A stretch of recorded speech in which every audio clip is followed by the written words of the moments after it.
Hello everyone, কেমন আছো তোমরা সবাই? আশা করছি সবাই ভালো আছো, আমরাও ভালো আছি। আর আগের দিন তো দেখলেই মায়ের বাড়িতে এসেছি, জানি। হ্যাঁ, দিদি আইবে কই?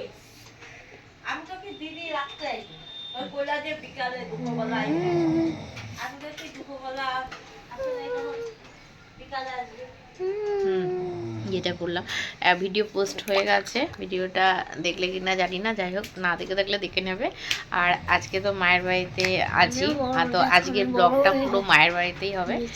তো এখন সকালবেলা একটুখানি মেয়েকে পড়তে বসিয়েছি, যেহেতু পরীক্ষা চলে এসেছে, রুটিন দিয়ে দিয়েছে, তো সেই কারণে। আর বর কিন্তু এখনো ঘুমাচ্ছে। এই যে, আর এই যে মেয়ের কিন্তু স্নান হয়ে গেছে, আর দেখে বুঝতেই পারছো আমারও স্নান হয়ে গেছে। বাইরে বৃষ্টি হচ্ছে, ওয়েদারটা একদমই খারাপ, তো সেই কারণে বাইরে বৃষ্টি হচ্ছে না, এখন বৃষ্টি কমে গেছে। এখন তো কমে গেছে, কিন্তু সারা রাত বৃষ্টি হচ্ছে। আর আর এখনো মানে টিপ টিপ করে বৃষ্টি হচ্ছে অলরেডি। তো চা খাওয়া হয়ে গেছে সকালবেলা। এখান থেকে বৃষ্টি, এই যে মেয়েকে একটু পড়তে বসিয়েছি, আর এই যে একজন ঘুমাচ্ছে, আর ওই যে আমার মা, এই যে আমার মা হয়তো পুজো দেবে। এখন পুজো দিবা? এইটা হচ্ছে আমাদের গ্রামেরই মানে একটা কাকিমার দর্জির দোকান। তো এই কাকিমার থেকে আমি চুড়িদার বানাই, যখনই বানাই। আর এই যে চুড়িদারের পিসটা দেখালাম, এটা হচ্ছে মা আমাকে গিফট করেছিল। তো সেটা কিন্তু আবার বাড়ি থেকে নিয়ে এসেছি আসার সময়। তো এই কাকিমার কাছেই আমি চুড়িদার বানাই, যখনই বানাই, কেউ পিস দিল বা নিজে কিনলাম, সেটা কিন্তু আমি রেখে দিই। যখন এই বাড়িতে আসি তখন বানাতে দিই, আবার যখন চলে যাই তখন নিয়ে যাই। এখন আমাকে কি রান্না করে খাওয়াবি? কি রান্না করে খাওয়াবি? বিরিয়ানি। আমি তো ভালো না, বিরিয়ানি বল। কি রান্না করে খাওয়াবি আমাকে বল। কি সুন্দর ফুল, কাগজ ফুল বলে এগুলোকে। এগুলো পাতা ফুল, পাতার মতো। এগুলো কি ইয়ে ফুল নাকি রে? তুলসী গাছ দেখো। কাগজ ফুল। এই যে জবা, এই জবাটা দেখো। শাখা বলে দেখতে পাচ্ছি কেন? রেখে দাও, রেখে দাও। এই দেখো কি সুন্দর জবা। এটা আমার কাকাদের বাড়ি, ওই যে একটা গাছের আগাতে রয়েছে। আজকে মেঘটা এত সুন্দর লাগছে, বলবো। পড়ে যাবি। মেঘটা দেখো আনতে পারছি কেন এখান থেকে? হ্যাঁ, এখান থেকে আনতে পারছি। কোথায়? এখান মার্কেট থেকে। থাক, চলে আয়। হাই রে, আমাদের ফটো কি রে বন্যা, আমাদের স্থান এই জায়গায় হয়েছে। দেখো আমাদের কাঠটা কোথায় রেখে দিয়েছে এরা। কাঠটা দিয়ে আয় মাসিকে। এই যে আমাদের মাঠ। এখন না শোনা, বিকেলবেলা মাঠে যেতে হয়, এখন যেতে হয় না। এইদিকে একটা রাস্তা চলে গেল, আর এই যে দোকান দুটো, এই যে এইদিকে একটা রাস্তা চলে গেল, আর এইটা হচ্ছে পুরো মাঠটা আমাদের। আর এইটাও একটা রাস্তা চলে গেল, এইদিকেও একটা রাস্তা চলে গেল। এদিকে রাস্তাটা দেখাচ্ছি, দাঁড়ো।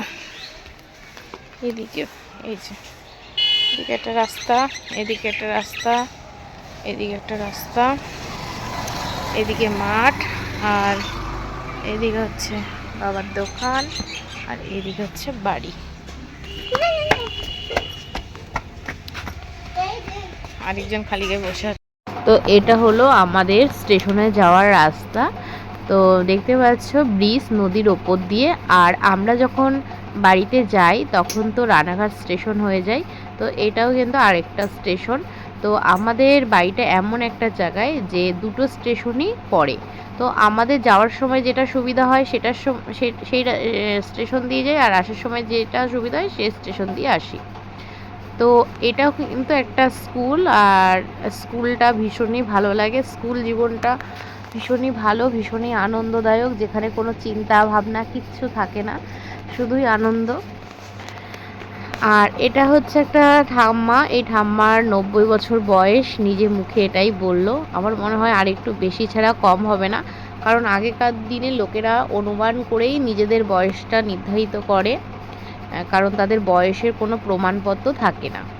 তো এই ঠাম্মার সাথে কি কি গল্প করলাম চলো শুনে নাও। তোমার বয়স কত হলো ঠাম্মা? 90 চলছে।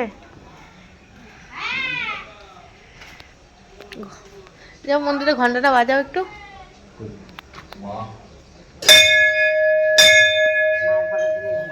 হ্যাঁ, ফটো তুলে নিয়ে যাচ্ছে। আমাদেরও এই মা আছে। হ্যাঁ, আমাদের বাড়িতেও মন্দির আছে।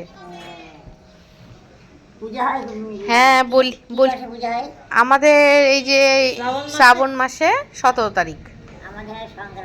ওই তো সংক্রান্ত দিনই, বাংলা সংক্রান্ত দিন। হ্যাঁ হ্যাঁ হ্যাঁ হ্যাঁ, আর ইংরেজি 17। ওই পুজোর দিনই পুজো। আমাদের মায়ের সামনে বলি দেওয়া হয়। খুব সুন্দর। সারা রাত কি লাইটটা জ্বলে না মার? সারা রাত জ্বলে।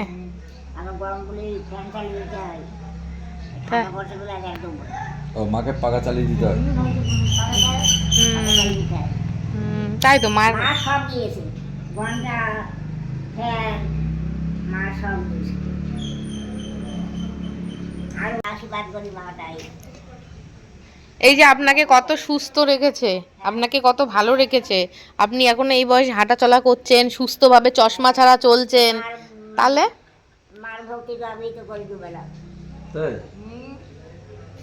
সকালবেলা পূজা ঝাড় দিয়া, পরিষ্কার করা, তারপরে জল মিষ্টি দিয়া, আবার সন্ধ্যেবেলাও তাই। এই দিয়ে এখন মার কাছে বসে আছি। ওটা মা তুমি নীলবাতি, হ্যাঁ মাথায় দাও। মোমবাতি আপি লাগে কি। আমাদের গ্রামের একটা মাঠে দেখো মেলা বসেছে, আর আজকে না প্রচুর পরিমাণে বৃষ্টি হয়েছে। আর একটুখানি গ্রামটা তোমাদেরকে ঘুরে দেখালাম, আর আমি নিজেও অনেকদিন পর ঘুরে দেখলাম।